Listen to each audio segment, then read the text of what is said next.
कोणतीही आई ही या जगातली सगळ्यात मोठा योद्धा आहे असं मानलं जातं, कारण प्रत्येक आई ही आपल्या मुलांसाठी कुठल्याही थराला जाऊ शकते. ती मुलांचं कल्याण करण्यासाठी, मुलांना वाचवण्यासाठी एक वेळ स्वतःचा जीवही धोक्यात घालू शकते. मात्र आपल्या मुलांना खर्चटू सुद्धा देणार नाही इतकी क्षमता आईमध्ये असते, इतकं प्रेम असतं, इतकी माया असते. मात्र असं सगळं असताना आज पुण्यातल्या एका आईने असा काहीतरी प्रकार केला की ज्यामुळे संपूर्ण पुणे शहर हादरलेलं पाहायला मिळतंय. संपूर्ण महाराष्ट्रामध्ये या प्रकरणाची चर्चा सुरू झालेली पाहायला मिळते. नेमकं काय घडलं होतं?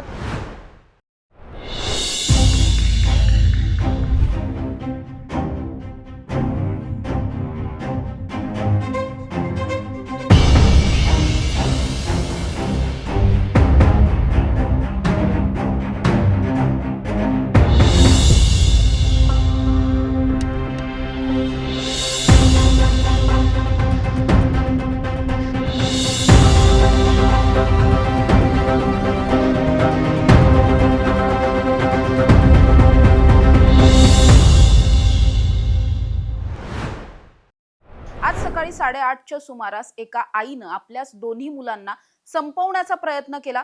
यामध्ये तिला यशही आलं, कारण तिच्या एका मुलाचा या सगळ्यामध्ये मृत्यू झाला. तिने स्वतःच्या मुलाचा खून केला. दुसरीकडे ज्या मुलीवरती तिने वार केलेले होते, ती मुलगी मात्र थोडक्यात पळाल्यामुळे ती खरं तर वाचली. मात्र या आईनं आपल्याच मुलांबरोबर हे सगळं का केलं, याच्या चर्चा सध्या सुरू झालेल्या पाहायला मिळतात. पोलिसांकडून तपासही सुरू आहे. नेमका तपासात आतापर्यंत काय काय समोर आलंय जाणून घेणार आहोत. नमस्कार, मी समृद्धी आणि तुम्ही पाहताय टॉप न्यूज मराठी. ही घटना जी आहे ती पुण्यातल्या वाघोली परिसरातला बायफ नावाचा जो रोड आहे त्याच परिसरामध्ये बाजूला असलेल्या एका एरियामध्ये घडली. या एरियामध्ये सकाळी 8:30च्या सुमारास घरातून 13 वर्षांची एक मुलगी आहे, तिच्या किंचाळण्याचा आवाज आला. ही मुलगी किंचाळतच दरवाजा उघडून बाहेर पळत सुद्धा आली. त्यावेळी ती मुलगी स्वतः सुद्धा रक्तानं माखलेली होती. त्यामुळे अर्थातच आजूबाजूचे जागे झाले, आजूबाजूचे लोक बाहेर आले. त्यांनी या मुलीबरोबर नेमकं काय घडलंय हे जाणून घेण्याचा प्रयत्न केला. त्यावेळी असं दिसून आलं की ही जी मुलगी आहे तिच्यावरती वार झालेले होते. तिच्या गळ्यावरती सुद्धा धारदार शस्त्राचे वार हे दिसून येत होते. आणि असं सगळं असताना तिच्याबरोबर नेमकं काय घडलंय हे जेव्हा तिला विचारण्यात आलं त्यावेळेस तिने सांगितलं की तिच्या आईनंच तिच्यावरती वार केलेले आहेत. आणि जेव्हा आईने हे वार का केले हे पाहण्यासाठी शेजारचे पाजारचे सगळे लोक या घराच्या आतमध्ये गेले. त्यावेळी मात्र सगळ्यांनाच हादरवणारं दृश्य पाहायला मिळालं. कारण याच घरामध्ये स्वतःच्याच मुलाची गळा चिरून हत्या करून ही जी आई आहे ती स्वतः मुलाच्या मृतदेहाच्या बाजूला बसलेली होती. रक्तांचा सडा पडलेला होता. तिचे दोन्ही हात, पाय, शरीरावरचे कपडे सगळे रक्ताने माखलेले होते. आणि अशा परिस्थितीत ही जी आई आहे ती अक्षरशः शून्यात बघत त्याच घरामध्ये बसून होती. तर दुसरीकडे 11 वर्षीय मुलाचा मात्र गळा चिरून मृत्यू झालेला होता. त्यामुळे तिने हे नेमकं का केलं हे जाणून घेण्याचा प्रयत्न अनेकांनी केला. मात्र तत्पूर्वी या प्रकरणामध्ये जी मुलगी आहे, जी वाचलेली होती, जिच्यावरती वार झाले होते, मात्र तिची प्रकृती बिघडलेली होती, गंभीर होती, तिला पहिल्यांदा तातडीनं रुग्णालयामध्ये दाखल केलं गेलं. त्यानंतर वाघोली पोलिसांना याविषयीची माहिती देण्यात आली. वाघोली पोलीस लगेचच घटनास्थळी दाखल झाले. पंचनामा झाला. मुलाची जी डेड बॉडी होती ती सुद्धा पोलिसांनी पोस्टमॉर्टमसाठी ताब्यात घेतली. आणि ही जी आई आहे तिला सुद्धा पोलिसांनी अटक केली.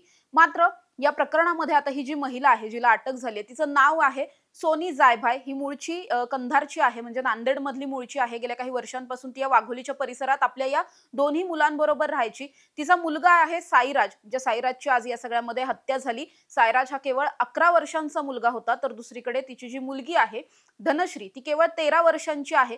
तिने या दोघांना सुद्धा संपवण्याचा प्रयत्न आज सकाळी केला होता. मात्र या प्रकरणामध्ये मुलगी जी आहे तिने बाहेर पळ काढला आणि त्यामुळे खरं तर ती वाचली. शेजारचे पाजारचे लगेचच तिच्या मदतीला धावून आले. त्यामुळे सध्या तिच्यावरती रुग्णालयात उपचार सुरू आहेत. मात्र साईराजचा या सगळ्यामध्ये दुर्दैवी अंत झाला. दुसरीकडे ही जी महिला आहे तिला सुद्धा पोलिसांनी लगेचच ताब्यात घेतलं. तिने हे सगळं नेमकं का केलं? सगळं काही सुरळीत सुरू होतं. ती आपल्या दोन्ही मुलांचा चांगल्या पद्धतीनं सांभाळ करत होती. मात्र असं असताना अचानकपणे ती स्वतःच्याच मुलांच्या जीवावर का उठली? हा सगळ्यात मोठा संशोधनाचा प्रश्न असणार आणि यावरतीच सध्या पोलिसांचा तपास सुरू असलेला पाहायला मिळतोय. अर्थात या प्रकरणामध्ये पोलिसांनी सुद्धा एक छोटीशी बाईट दिली आहे. वाघोलीच्या एका या सोसायटीमध्ये एक महिला तिच्या 2 मुलासह राहत होती. 11 वर्षाचा मुलगा आणि एक 13 वर्षाची मुलगी होती. तर प्राथमिकदृष्ट्या अशी माहिती मिळते की त्या महिलेने 11 वर्षाच्या मुलाला गळा चिरून ठार मारलेला आहे. तसंच मुलगीला सुद्धा मारायचा प्रयत्न केलेला आहे. तिचा गळावर वार केला होता. त्यावेळी आरडाओरडा झाल्यानंतर सोसायटीतल्या बाजूबाजूच्या लोकांनी दरवाजा उघडून त्या मुलीला वाचवून त्याला हॉस्पिटलमध्ये रवाना केलेलं आहे. मुलग्याच्या जागेवर डेथ झालेली आहे. आणि जी खून करणारी महिला जी आहे ती आपण ताब्यात घेतलेली आहे. अधिक तपास चालू आहे. खून करण्याचं कारण काही कळालं का? अजून तपास चालू आहे. काय कौटुंबिक ताण वगैरे काय होता का याबाबत अधिक तपास आम्ही साक्षीदारांच्याकडे चौकशी करून करत आहोत.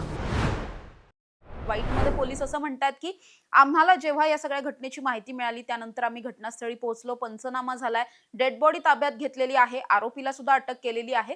मात्र यामागचं कारण हे अद्यापही समोर आलेलं नाहीये. ज्या पद्धतीने ही जी महिला आहे ही कुठेतरी मानसिक तणावात किंवा त्रासात किंवा कुठल्या तरी रागात असल्याचं वाटत होतं. कारण ज्यावेळी सगळे तिच्या घरात पोहोचलेले होते त्यावेळी सुद्धा ती फारसं काही रिॲक्ट करत नव्हती, अगदी शांत बसून होती. त्यामुळे तिच्या डोक्यात नेमकं काय चालू आहे आणि तिने हे सगळं कशामुळे केलं याविषयीची माहिती अजूनपर्यंत समोर आली नाहीये. मात्र पोलीस आता याच प्रकरणाचा तपास करत असलेले पाहायला मिळतात.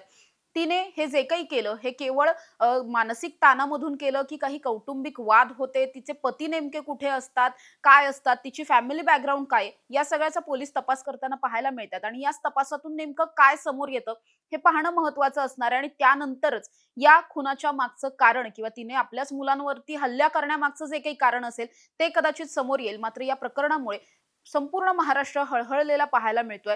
कुणालाही वाटलेलं नव्हतं अशा पद्धतीने एखादी आई आपल्या मुलांना संपवू शकते.